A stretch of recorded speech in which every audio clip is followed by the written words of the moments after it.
Fala galera, beleza? Vamos lá. Hidrostática. Primeiro, definição de pressão. O que é pressão, né, Eduardo?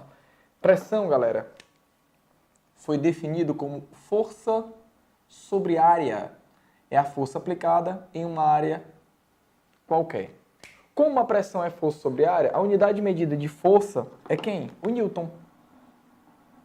E a área é medida em quê? Em metro quadrado, que termina sendo a unidade internacional para a pressão. Newton por metro quadrado. Não esqueça disso.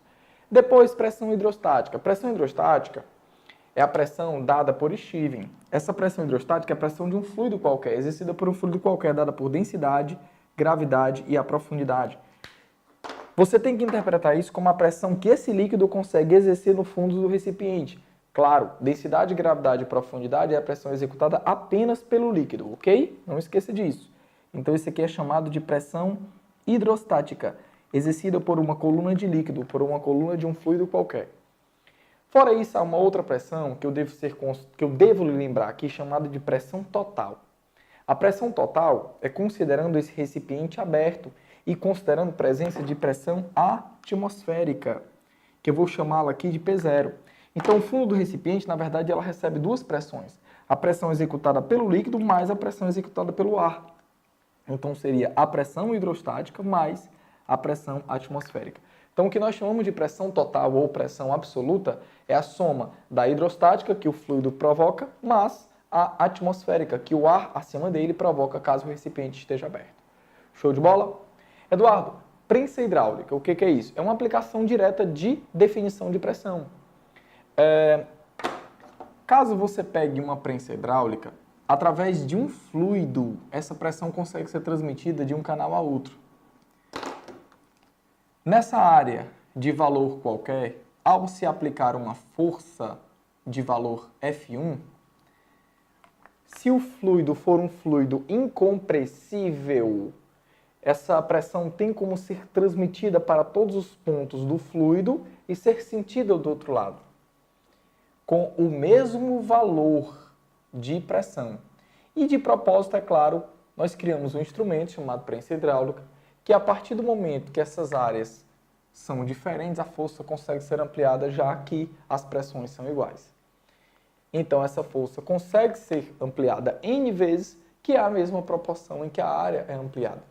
Então, como a pressão de um lado consegue ser igual à pressão do outro, e a definição de pressão é força sobre área, então a força 1 pela área 1 consegue ser igual à força 2 pela área 2. Show de bola? Eduardo, que história é essa de vaso comunicante? Considerando um vaso aqui, ó, e esse vaso comunicante, eu coloco um fluido, um líquido, de uma densidade qualquer, e o outro de uma outra densidade, ok?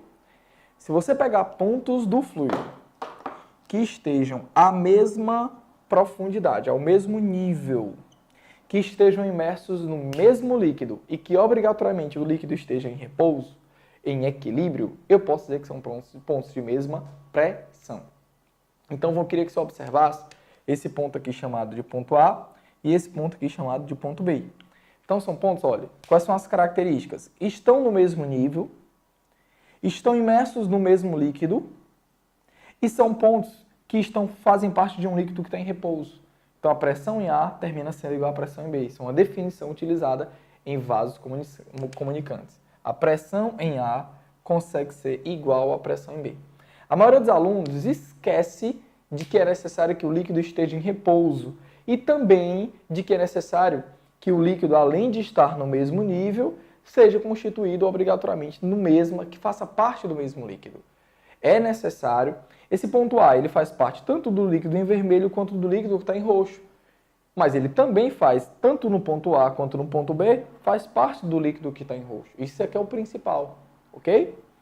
Eduardo, e a definição de empuxo, para você não esquecer. O que é empuxo? Densidade, gravidade, empuxo. Ó. Densidade, gravidade, volume do fluido deslocado. Então, o objeto, quando ele está dentro de um fluido, o fluido executa uma força nesse objeto, que na maioria das vezes, nem sempre é vertical para cima, mas na maioria das vezes é. Então, esse empuxo eu vou colocá-lo dessa maneira.